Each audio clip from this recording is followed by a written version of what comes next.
আসসালামু আলাইকুম রহমতুল্লাহ বরকাতুহু। তে বন্ধুগণ, আশা করি আল্লাহ পাকের রহমতে সকলেই সহি সালামত আছেন। তে কবি গাজী এক্কাস আলী ইন্ডাস্ট্রি 017140885009 এর পক্ষ থেকে আপনাদের সকলের প্রতি রইল একান্ত আন্তরিক শুভেচ্ছা ভালোবাসা। তে বন্ধুগণ, এখন আপনাদের সামনে স্বরচিত যে কবিতাটা পাঠ করবার চেষ্টা করব, কবিতাটার নাম হলো দুই কোয়া রসুন। কি কবিতাটার নাম? দুই কোয়া রসুন।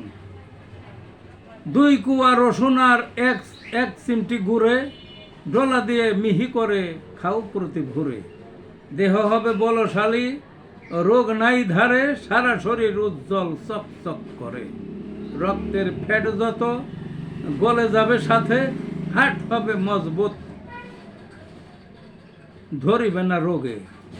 প্রেসারের গোলযোগ আসিবে না ধারে, লিভারের যত বিষ সরে ফেলে দূরে। কিডনির জালিকা প্রাণ পায় ভরে, স্টমাকের পচামল ঠেলে বের করে। মৃতপ্রায় যৌবন নবযুগ ভিড়ে, দেহ মন ফুরফুরে রসুনের গুণে।